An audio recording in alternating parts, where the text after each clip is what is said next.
Welcome to the Business of Money. My name is Zach Anderson Pettit, your host with the least. My guest today, Sheel Mohnot from Better Tomorrow Ventures. Also, one of my first guests on my first podcast that was at that point called For Fintech's Sake, rebranded to Fintech Family Hour, and just eventually ended up dying. So we're coming full circle. We got Sheel, first guest, Business of Money. Sheel, how you doing, my friend? Great, man. It's really good to see you. Always a pleasure. Always a pleasure indeed. Always a pleasure indeed. I think the last time that we saw each other, we were on stage. Well, actually, we were in the green room of the Cobb Comedy Club in San Francisco. That was so fun. What a Was fun that time. not? I mean, there's not a lot of things I can do for you, I don't think, in terms of like favors and whatnot. But I feel like I hopefully added something to like the bucket list, or like added something to Totally. the list of Sheel stories. I mean, walking around with like Robin Williams on the wall. I mean, that was just like Yeah, the energy in there was crazy. absolutely. Yeah, that was so cool to say I got to perform there, even though, perform is a bit of an We're overstatement, counting but it, dude. We're yeah, counting. yeah, We did a live podcast. It counts. yeah, yeah, We exactly. absolutely exactly. But Sheil, one of my favorite things about you is the side quests from Oh, your yeah. your Whew, unique it's a lot of them. wedding exactly to everything else that you've had. And I don't even think I've seen you since. I don't think I've technically seen you since you've been married. So congrats, my It's friend. crazy. Thank you. Yeah. Catch us up. What side quest are you most excited about? What's been completed recently in the game of Grand Theft Auto that is Shield's life? Man. Um, well, okay, a kind of a fun one recently is it's one that didn't happen, but it's kind of fun to talk about. A couple months ago, I saw that the house on Breaking Bad was for sale. Um, did you watch the Is it show? actually? Yeah. Is it actually in New Mexico? Yeah, it's in Albuquerque. It's in the suburb of Okay. Albuquerque. It's like 20, Okay. 25 minutes from this downtown. And, it's so iconic for anybody who I love you watched went the from Grand show. Theft Auto to Breaking Bad. It was a perfect Yeah, transition. You nailed it. exactly, exactly. Um, and it was for sale, and it was listed. It was like stupidly cheap. It was like $400,000, and I was like, and what happened was somebody tried to turn it into a museum, and the city was like, you can't turn it into a museum.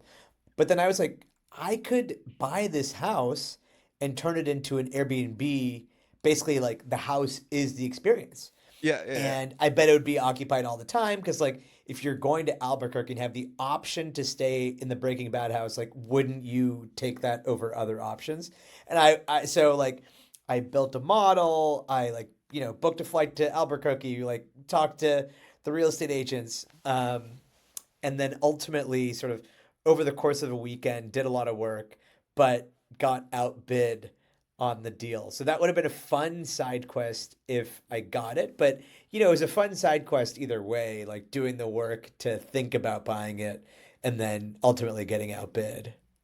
Let's talk a very unrelatable real estate market here. I like this a lot. How much were you outbid? How much over asking did this go? Because I feel like this Yeah. is a unique auction in the world. It was listed at, I think, 400 or something in that range. Yeah. I was willing to pay 900. Okay. Um, Fucking and A. And you still got outbid? yeah, Jesus. it sold for somewhere north of one. But so I had built a model, a lot of cool inputs. I spoke to like Airbnb experts, lots of work here. Called Brian Um, Chesky, of course. yeah, yeah, yeah. I didn't, but I thought about it. Um, I know you. Yeah. like to get a return on it, it was worth $900,000 to me. And then what happened is the guy who won, the guy who beat us on the bid, is this guy named Aiden Ross. Do you know who that is? He's one of the D-bag live streamers. Yes, that's Nailed it. exactly right. Nailed it.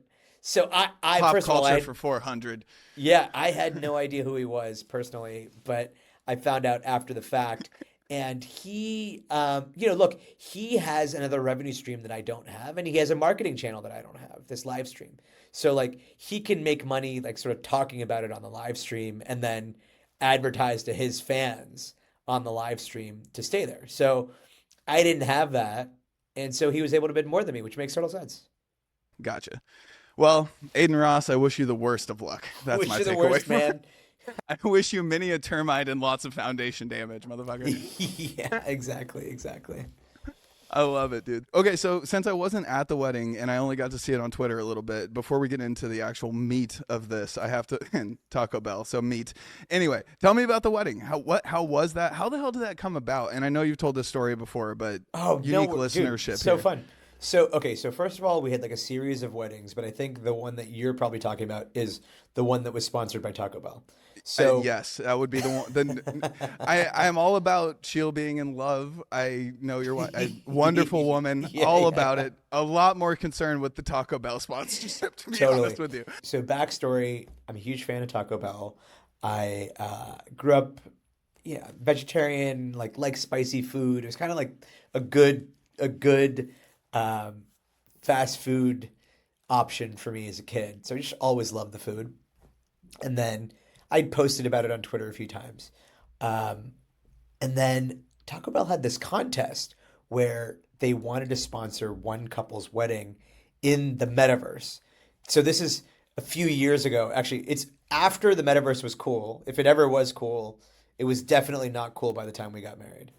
But they came up with this concept, and then they had an application.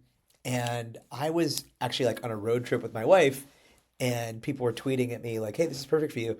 And I was like, "All right, Did that let make me." you feel like self-esteem wise that people had thought of you specifically for this role? I How did mean, that manifest? maybe good in that they're thinking of me, maybe bad in that they're thinking of me for this specific thing. I'm Um, honored and unsure. Yeah. yeah.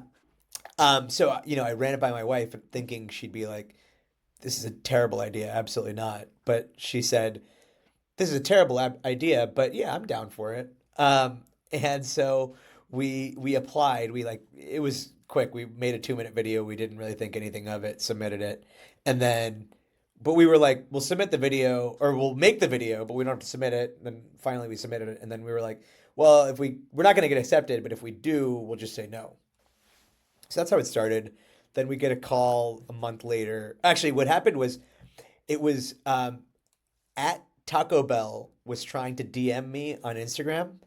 I guess I have like my DMs separated, so like I wasn't following them, so they couldn't DM me.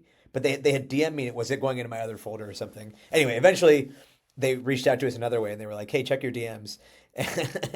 And then we were like, "Hey, this isn't a good fit for us. I don't think we're gonna do this." And they said, "Just get on a Zoom call with us with our head of marketing, and we'll try to convince you." And sure enough, they convinced us. They said, "This is gonna be your wedding, the wedding of your dreams in the metaverse, and Wedding of you're gonna your be part of it. dreams. You're gonna be part of the Taco Bell family for life." And when they said Taco Bell family for life, I kicked You my were wife under the in. table. I was like, "Fuck yeah, I want to be a part of the Taco Bell family for life." So are there plans for an anniversary then if you're part of the family for life? It's a really good idea, a really good point. I don't know, but I think we need to get on it. I think we need to talk to Taco Bell about it. I'll clip this. I'll toss it on X. We'll see what Let's happens. do it. Let's All do right, it. beautiful. Okay, so from Taco Bell to fintech, let's get into it. Yeah. All right, last time that I had the privilege of interviewing you, I think was like pre-COVID. I mean, this was a long time ago. I think at that point you were the 500 startups guy. Even I Yeah. don't think BTV had started yet. Yeah. So On the podcast, yeah, definitely. It yeah, was 500 startups time. Yeah. I associate Sheel with BTV to this point where it's like really weird to think about that I knew you at a Totally. different time, you know? Totally. So for the edification of the listener, what is BTV? Where are you focused? Size of the fund? How are things going? Just give us kind of the quick Yeah, pass by on so that. so we're a pre-seed and seed focused fund investing in fintech and vertical AI, and we're on Fund 3. It's a $140 million fund, and we generally are leading rounds with sort of checks up to 4 million.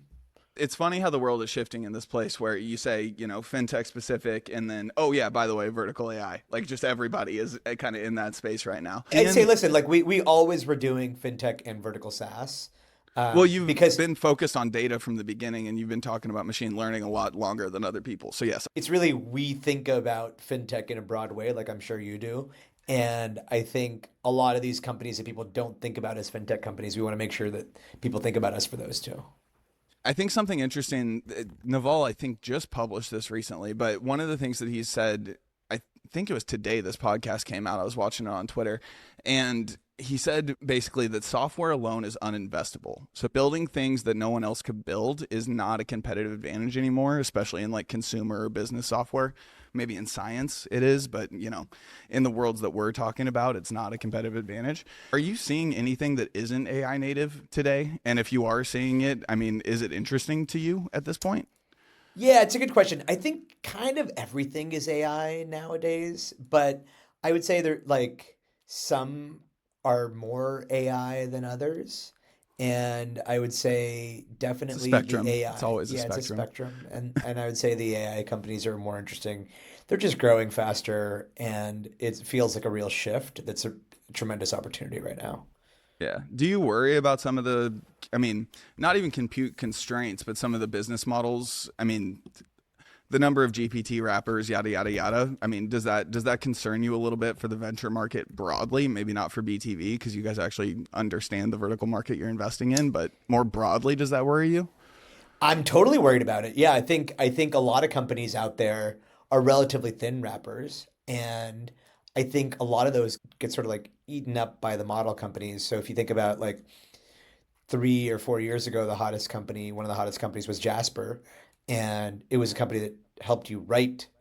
And now you're like, why would I need a separate app for that when ChatGPT does that for $20 a month, and it does like a million other things, or Claude or whatever. I think that's probably true of many of the other companies out there right now. Like that was a very simple one, writing, but there are other more complex workflows out there right now that are being done by specialized apps that I think the general apps will be doing. Yeah. Yeah. And other way around too. There's a very weird inverse happening in every kind of direction at the same time. Yeah, Um, absolutely. I'm curious, how are you thinking about evaluating founders now? There was the whole Sam Altman thing of the one person $1 billion company. When he says that, all I can think about is the one person $1 billion fraud ring, but we're going to stay on the Yeah, founder. We're going to stay on the founder side. totally. Totally. I don't think you have ever been, from what I know, incredibly strict about any sort of specific founder makeup or, X number of founders or this or that. I think there's always been there better fucking be somebody technical from my Hmm. understanding of Sheel's perspective. Yeah, that's right. But how are you thinking about that in the age of AI? There are a few things that we really care about in founders, and that's in AI, not in AI. You got to be moving fast. Now more than ever, speed is important. It always has been, but I'd say now more than ever. Because other companies are popping up so fast and themselves moving so fast that those who move faster will outcompete. And Yeah. and like sometimes there's just no shortcut for hard work. Our best companies that are moving the fastest are in the office the most and just like working harder. And like it is what it is. Like you can't be lazy and be successful at the same time. It's just like not likely to work. So that's number one. Number two, you know this in fintech, you got to have tenacity. You got to be willing to break through walls to make shit happen because stuff doesn't always go your way. And you might have a partner, it might be a bank or insurance company or something, and they throw a roadblock your way or a debt partner or something. And when they throw a roadblock your way, are you breaking through that? Or are you saying, I'm out? And then I think now, as people have theoretically fewer people for the same amount of execution, what matters more is the quality of those people. And so I think it's more important than ever to have a high talent bar. And so there's a question like, are you able to recruit? Are you a place people want to work? Have you built that into your DNA?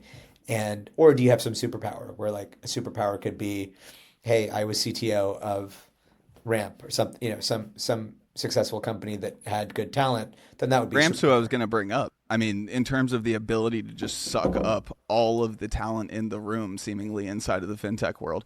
I mean, it's almost to this ridiculous point now where I don't think Ramp should even be fintech, consider itself fintech. Like in the best interest of Ramp in for its IPO is not to be seen as a financial services company. It's to be seen as a software company. And they're one of the few fintech companies that can actually do that.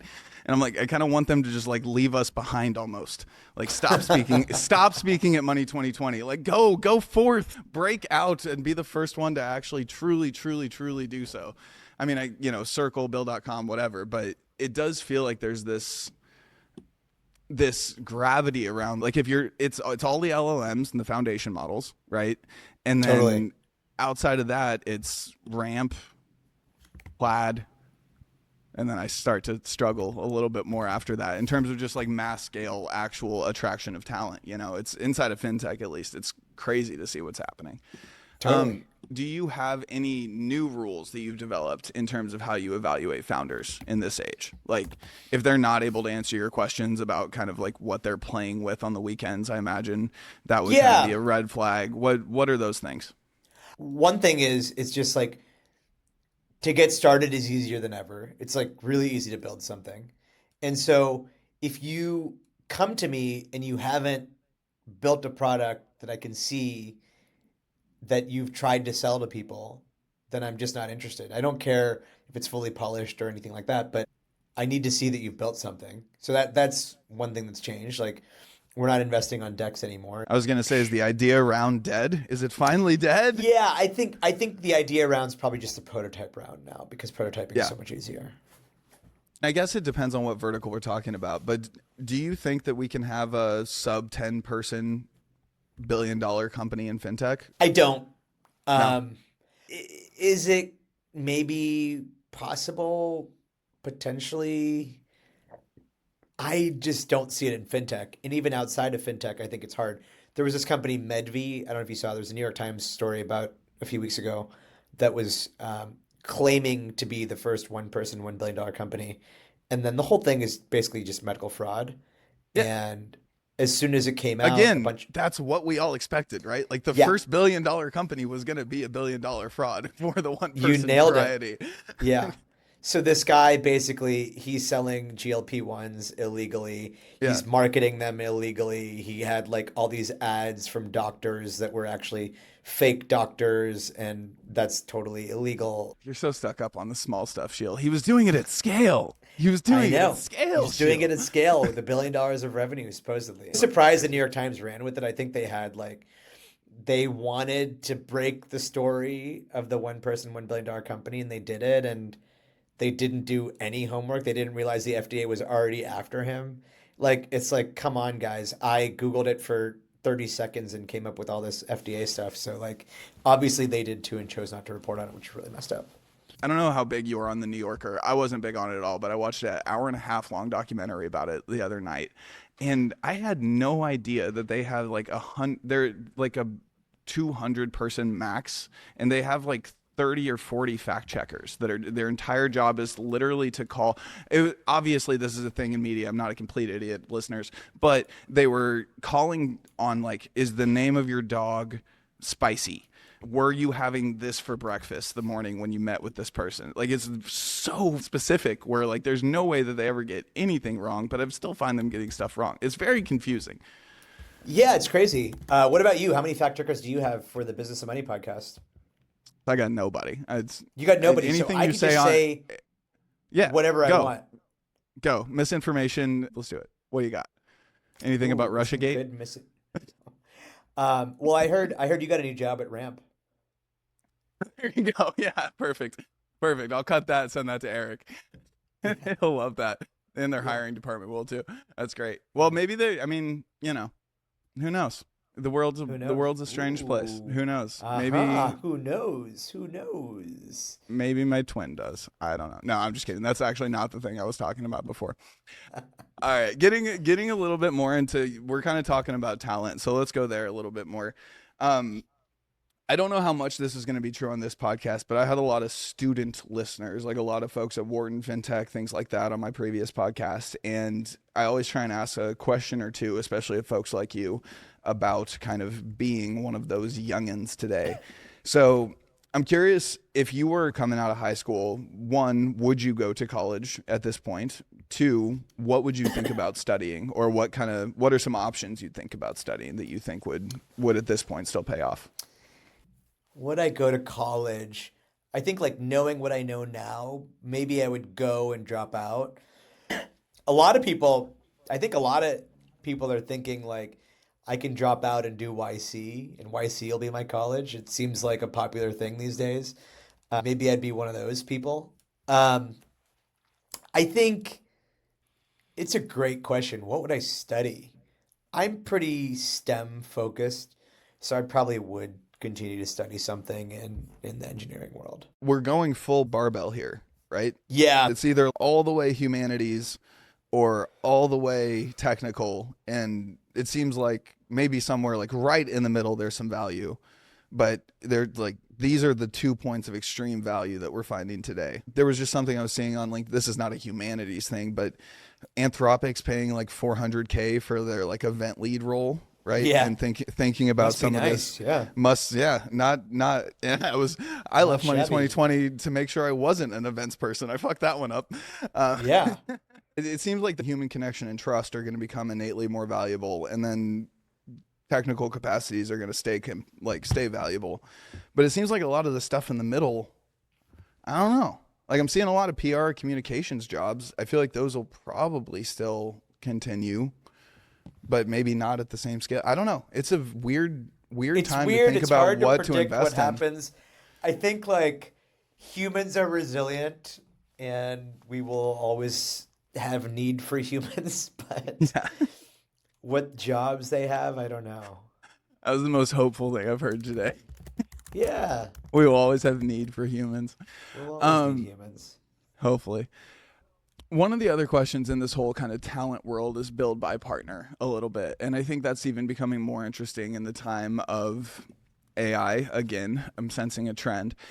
I think it was Revolut. I was about to say it was Klarna. Revolut created their own foundation model. Obviously, foundation model is very different for use cases than just like a classic LLM to increase speed of writing. Yada, these are different things.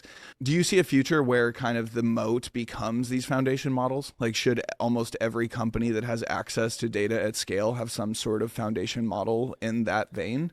Is that a I think for Revolut it makes sense. Like they have just like so much user data they can train on, and basically they can do a better job on it's really like fraud, credit, and probably like customer engagement. And they can like, once they can build that model, they can trained on their existing customer set, they can improve each of these things in their business. So I think it's smart for them. Um, I don't think it makes sense for that many businesses because not that many businesses have as much data as they have. They have just like an insane amount of data if you think about it. Like every tap on the screen, every time you transfer money, every time you log in, every time your card is declined, every time for Revolut they have a lot of FX, every time you make an FX transaction, every time your salary is deposited, all of that stuff is signal that goes into the system, and a model that's trained on all of that behavior probably knows more about fraud risk and credit risk than your standard model from some other company would. So like they kind of have to build their own model. I don't think many other companies do. Would you say like you need to be at kind of a Stripe-ish sort of like you need to be one of the largest payment money movers in the world in order to have that truly make sense? Otherwise, you're probably going to get more bang for your buck by cutting down the silos and actually going somewhere that is able to share data anonymously or whatever it might be. That's right. Exactly. Beautiful. Summarized. Moving on. Cut. Check. Print. All right, so let's talk about media a little bit. So I'm going to keep going on Naval for a second. Naval said recently that the only moat for tech companies will be distribution in the long term. I'm curious, what are your thoughts just high level in terms of the shift in the media landscape? I think when Plaid bought Twiff, there were a lot of people scratching their heads and just like, what the hell, what happened here? And then Yeah. a week later, TBPN gets bought by OpenAI, and people are like, "Wait, was Plaid being smart? Was that? Do I need to take back everything I said?" And now MTS, which you and I were talking about before, like there's a whole. It seems like we're going through either a complete hype cycle or a media renaissance, or maybe a little bit of both. And I'm just curious as a terminally online individual, what you think of this whole thing. That's for damn sure. Look, I think I think media is important. I think, actually, I haven't caught up with Nick on the Plaid Twiff acquisition. It's pretty cool. I'm very happy for him. I think in part it was just like a lot of work to run that and do his fund and everything. And I think having this resources of Plaid will be great. TBPN OpenAI, man, I did not see that coming. I do think. Who did? I thought it was a April Fool's joke, literally. Yeah. Well, yeah, it was when I first saw it, I think it was April 2nd that it happened. Yeah. It came out. I was still just like, this must have been yesterday. I didn't and I kept 100%, scrolling. 100%. I saw it in a format that I knew it was real. Like somebody sent it to me, but I was still like, wait, I don't believe this. April Fool's. Yeah. Yeah, listen, I think media and eyeballs are really important. Always have been, but I think more so now than ever as there's more competition for those. And so I think and if you're building a media company, it can only really get so large is my instinct. And for the TBPN guys, especially, rumored to be $100 million plus acquisition, that's really nice for not that much time. Yeah. And no so, shit. Yeah. Year and a half, especially. I mean, people have been talking about, I guess it's how they talk about startups too, but media businesses in that like it takes a decade to break through. The idea that you broke through in a year and a half is mind boggling. I mean, it's a new format, things along those lines. I say that. And at the same time, do you watch Pat McAfee ever? No. So he's ESPN's version of TBPN, basically. It was a YouTube channel started by this guy, Pat McAfee. He built it out, DraftKings this, that, got a huge bag, and then ESPN bought him. And then now he's just like one of the ESPN guys, but he still does the Pat McAfee thing. And if you think about that, actually the TBPN strategy mirrors it almost exactly, and it's not that crazy. But inside of the B2B business world, it's bonkers because you see it online. It's like 2,000 people watch this thing that they just bought for $200 million. It just confuses you. It is really confusing. But at the same time, I get it. Like OpenAI at this particular moment needs some aura. And, hopefully through TBPN, they were able to get some aura. It speaks also to the need for aura in tech in general. And also just like the captive market that exists on some of these shows. I would get like on average 1,000 downloads by the end of Fintech Family Hour. And then the other ones, like we had this Are You Human thing that was just literally about, we weren't allowed to talk about business. And those would get like 5,000 listens per episode by the end. It was ridiculous. But people were willing to spend a good amount they weren't Rogan numbers, to sponsor because they knew the right people were target listening. Audience. Yeah, exactly. Yeah. And that part I get. As an integral part of this business of money, now I'm thinking I need to get in with the rev share on the acquisition. I need some ownership. I need some equity, baby. Sheel, if you agree to be my first guest on every podcast I start from here to 4. Done deal. Inside. All right, 1% is all you. 1%. Okay, you heard it here. Business of Money listeners. I will need Sheel's Venmo in a decade. Who should acquire it? I'm just trying to think. Who would be your top acquirers? Who would you want? Plaid maybe is off the table if they already got Twiff, but maybe not. To answer the question without a joke, I think genuinely where anyone would want to end up today would be Ramp. I think that is the company that anybody would want to be sponsored by. That is the company that anybody would want to be acquired by in the media space. Who is Ramp not sponsoring that's of note in the business technology podcasting community? I can't think of it, like from David Senra all the way to, acquired. They were the lead sponsor on TBPN before the acquisition. And I think the thing that people should be thinking about is actually how do they build that thing that a Ramp would want. I don't even know if when I started the business of money, I was not thinking about that at all, but maybe I will start thinking more about that now. I think the companies like that if I had to make a bet I would guess within the next 2 years, Ramp buys something along these lines. Yeah, I wouldn't be shocked. Put the stake in the ground. Eric, make me proud. Just acquire me. I'll come work for you, and we'll call it an acquisition. I'll send Sheel 1% of my salary. There we I'm go. feeling good about this. I'm gonna start spending a little more money, going on a big vacation this summer with the Yeah. expected. Oh, I'm gonna make return you of work my- too. This goes both directions. I'm gonna need some help with Oh, guest acquisition. I'm gonna need. I mean, ooh, I'm gonna need you to retweet something at least once 1%, a year. only 1%. Maybe I should. Oh, make a I deal. need to What get. do you I What need. do you To, need? I need to get my manager in here Get him in. to Get him in. Is Jake negotiate free? for me. Yeah. No, he's not in a meeting. All right. Well, we'll set that part up offline. Yeah. We'll circle back. All of set that up offline. We'll circle back. I Sounds hate good. myself. I hate myself when I sound like this. All right. Anyway, I'm curious what has been true since you've taken your first step into fintech that you found as kind of a base mental model you've had that has remained true through wave one, wave two, whatever wave. I guess we're just in the AI wave now. It's not even worth numbering it anymore. We have to like restart the innings almost. I think financial services are a huge part of global GDP. They've been, 20% ish of global GDP, and they're still not as digital as I want them to be. That's been true from the beginning. And then I think if you think about what matters in financial services, I would say it's trust. Trust is what matters.